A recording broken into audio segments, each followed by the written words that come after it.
बिस्मिल्लाहिर्रहमानिर्रहीम। अस्सलाम वालेकुम दोस्तों, नई वीडियो में खुश आमदेद। दोस्तों, धमकी के सिर्फ एक दिन बाद दुबई के इंटरनेशनल एयरपोर्ट और दुबई की सबसे बड़ी तेल तंसीबात पर ड्रोन हमला कर दिया गया। हर तरफ चीखो पुकार। आखिर इस हमले में कितना नुकसान हुआ है, इस हमले के पीछे कौन है और उनके मकासद क्या है, अहम तरीन तफसीलात सामने आ गई हैं। वीडियो की तफसील में जाने से पहले आप देख रहे हैं हकीकत की दुनिया डॉक्टर अली के साथ। हमारा चैनल सब्सक्राइब करके घंटी के निशान को दबाना मत भूलिएगा। इस वीडियो को ज्यादा से ज्यादा फेसबुक, व्हाट्सएप और सोशल मीडिया पर शेयर जरूर करें। शेयर और लाइक करने के साथ साथ कमेंट बॉक्स में पाक फौज जिंदाबाद, पाकिस्तान पाइंदाबाद और पाकिस्तान के गुमनाम हीरोज को सलाम का नारा कमेंट जरूर कीजिएगा। दोस्तों, अभी एक घंटा पहले हमने आपको खबर दी जिसमें मैंने आपको बताया कि यमन के हौसी जंगजुओं ने मुत्तहिदा अरब अमारात के शहजादा मोहम्मद बिन जैद को चैलेंज किया है, उसे वार्निंग दी है कि वो यमन की सरजमीन पर अपनी मनमानियां करने से और वहां पर दहशतगर्दाना कार्रवाइयां करने से बाज रहे,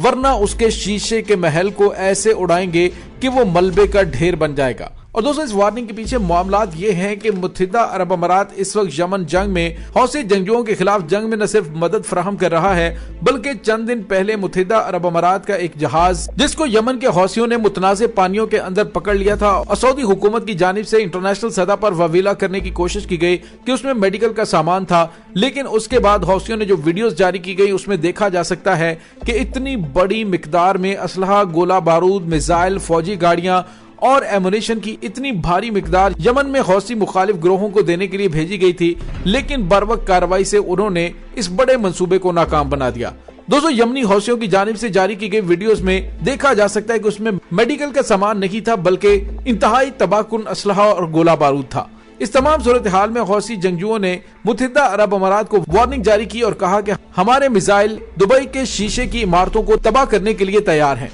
दोस्तों, शायद बिन जायद ने इस धमकी को बहुत ज्यादा लाइट ले लिया था और सऊदी इत्तेहाद के साथ मिलकर गुज़िश्ता 24 घंटों के दौरान यमन की सरजमीन पर जो बमबारी की गई है उसमें कम से कम 350 हौसियों के मारे जाने की इत्तलात मिल रही है। और दोस्तों, उन हमलों के रद्द-ए-अमल के तौर पे अब एक बहुत बड़ा हमला दुबई में कर दिया गया है। अबू धाबी इंटरनेशनल एयरपोर्ट के करीब ड्रोन हमले की इत्तलात मिली है और इसके साथ ही दुबई में 2 अहम तरीन तंसीबात को निशाना बनाया गया। अबू धाबी की पुलिस के जराये के मुताबिक मुजाफा इंडस्ट्रियल एरिया के करीब 3 फ्यूल टैंकर्स में धमाका हुआ, जिसके बायस अबू धाबी इंटरनेशनल एयरपोर्ट की जेर तामीर इमारत में भी आग भड़क उठी। इब्तदाई तहकीकात में ड्रोन तैयारे के पुर्जे मिले हैं जो कि मुमकिना तौर पर दोनों मुकामात पर धमाके और आतिशज़दगी की वजह हो सकते हैं। इस हादसे में जानी नुकसान की तफसीलात नहीं बताई गई, ताहम अभी तक तहकीकात जारी है। दोस्तों, दूसरी जानिब इंटरनेशनल एजेंसी रॉयटर्स के मुताबिक हौसी जंगजुओं के तर्जुमान ने कहा है ये हमारी जानिब से मुत्तहिदा अरब अमारात के अंदर किया जाने वाला ऑपरेशन था, जिसकी दीगर तफसीलात हम बाद में जारी करेंगे। दोस्तों, हौसी जंगजुओं की जानिब से तो इस हमले की जिम्मेदारी कबूल कर ली गई है, लेकिन मुत्तहिदा अरब अमारात की जानिब से ताहाल इस हमले का जिम्मेदार किसी को नहीं ठहराया गया। वाकये की तहकीकात के लिए इंक्वायरी कमेटी तरतीब दे दी गई है जो कि ड्रोन हमले को पेशगी ना रोक पाने पर तफ्तीश करेगी। दोस्तों, सवाल ये पैदा होता है कि मुत्तहिदा अरब अमारात और सऊदी अरब जो कि असलहा और गोला बारूद पर और अपने एयर डिफेंस के ऊपर इतना ज्यादा पैसा खर्च कर रहे हैं, क्या हौसी जंगजुओं की जानिब से दागे जाने वाले मिसाइलों को डिटेक्ट करने और निशाना बनाने से वो तमाम सिस्टम कासिब हो चुके हैं, या फिर किसी सोचे समझे मंसूबे के तहत अमेरिका और इसराइल की जानिब से उन सिस्टम्स में आर्जी तौर पर खलल पैदा किया गया। दोस्तों, यहाँ पे आपको ये भी बताते चलें कि अभी गुज़िश्ता रोज ही सोशल मीडिया पर एक पोस्ट में मुत्तहिदा अरब अमारात को निशाना बनाने की धमकी दी गई थी। नए साल के पहले ही दिन हौसी जंगजुओं ने असलहे से भरा हुआ एक माल बरदार बहरी जहाज भी पकड़ा था। उसके बाद से मुत्तहिदा अरब अमारात और हौसी जंगजुओं के दरमियान काफी ज्यादा कशीदगी पैदा हुई है।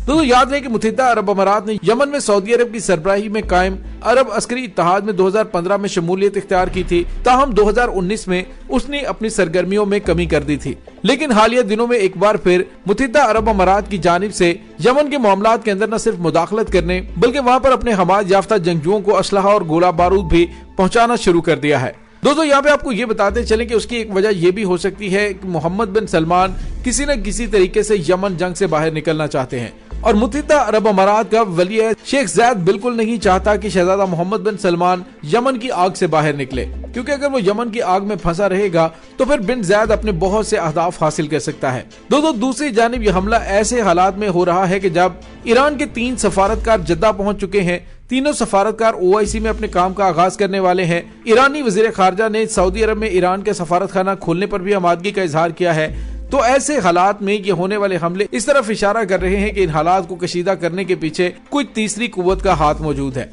दोस्तों यहाँ पे आपको ये भी बताते चलें कि ईरान और सऊदी अरब के दरमियान मामलात को बेहतर करवाने के लिए पाकिस्तान ने भी अहम किरदार अदा किया है और कतर ने भी। दोस्तों हालिया होने वाला हमला मुत्तहिदा अरब अमारात के लिए एक बहुत बड़ी वार्निंग और बहुत संगीन वार्निंग है कि मुत्तहिदा अरब अमारात जो कि टूरिस्ट कंट्री है, वहां पर इस तरह की इमारत हैं कि अगर किसी को भी एक मिसाइल लग गया तो उसके मलियामेट होने में चंद सेकंड ही लगेंगे। क्या हौसी जंगियों की जानिब से जानबूझकर सऊदी अरब और मुत्तहिदा अरब अमारात को मैसेज दिया गया है? क्योंकि कल एक खबर सामने आई थी जिसमें यह पता चला था कि सऊदी अरब के वलीअहद शहजादा मोहम्मद बिन सलमान पर एक कातिलाना हमला भी हुआ है और वो उस हमले में बाल बाल बच गए हैं। तो मुत्तहिदा अरब अमारात और सऊदी अरब के लिए ये हालात जो कशीदा किए जा रहे हैं, उनमें मैसेज पहुंचाया जा रहा है कि उनकी खित्ते के अंदर न सिर्फ चौधराहट का खात्मा हो चुका है, बल्कि वो यमन की सरजमीन पर अपने जुल्म सितम करना भी बंद करें। दोस्तों यहाँ पे आपको ये भी बताते चलें कि मोहम्मद बिन ज़ायद ने इक़्तिदार संभालने के बाद मुत्तहिदा अरब अमारात की इलाकाई पॉलिसी में काफी तब्दीली की है। मुत्तहिदा अरब अमारात ने वलीअहद शहजादा मोहम्मद बिन ज़ायद के साथ मिलकर एक मुदाफ़ियाना खारजा पॉलिसी अपनाई है,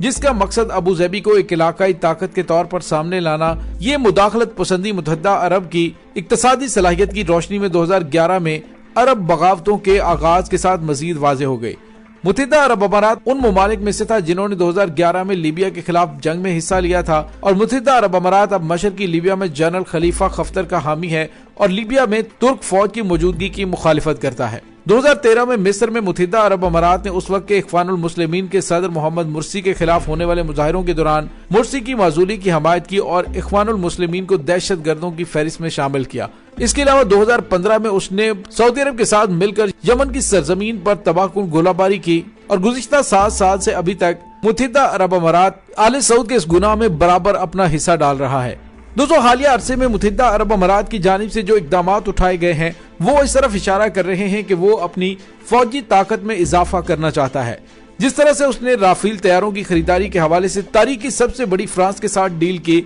इसके अलावा उसने अमेरिका और इसराइल के साथ भी दिफाई माहदे किए हैं। ये तमाम सूरत हाल बता रही है कि मुत्तहिदा अरब अमारात आने वाले अरसे में अपनी फौजी ताकत और मुआशी ताकत के जरिए अरब वर्ल्ड के अंदर अहम तरीन किरदार अदा करने की पोजीशन मुस्तहकम करना चाहता है। लेकिन आज हौसी जंगियों की जानिब से जो ड्रोन अटैक किया गया है उसने मुत्तहिदा अरब अमारात के साथ साथ सऊदी अरब के लिए भी न सिर्फ तबले जंग बजा दिया है, बल्कि उन्हें वार्निंग दे दी गई है कि ये हमले जिसमें बज़ाहिर को बहुत बड़ा नुकसान नहीं हुआ है, अगर यही हमले उन इमारात को निशाना बनाने के लिए किए जाते जो कि विद इन नो टाइम तबाह हो सकती है, तो फिर मुत्तहिदा अरब अमारात का क्या बनता। दोस्तों इसके साथ ही मुत्तहिदा अरब अमारात और सऊदी अरब के एयर डिफेंस पर भी काफी ज्यादा सवालात उठाए जाने लगे हैं कि आखिर क्या वजह है कि मुत्तहिदा अरब अमारात की जानिब से ना तो उस खतरे को डिटेक्ट किया जा सका और ना ही इन आने वाले ड्रोन्स को निशाना बनाया जा सका। दोस्तों इस तमाम सूरत हाल के बारे में आपका क्या कहना है, कमेंट सेक्शन में अपने ख्यालात का इजहार जरूर कीजिएगा। इसके साथ ही डॉक्टर अली को इजाजत दीजिए, इंशाल्लाह बहुत जल्द मिलते हैं एक नई वीडियो में।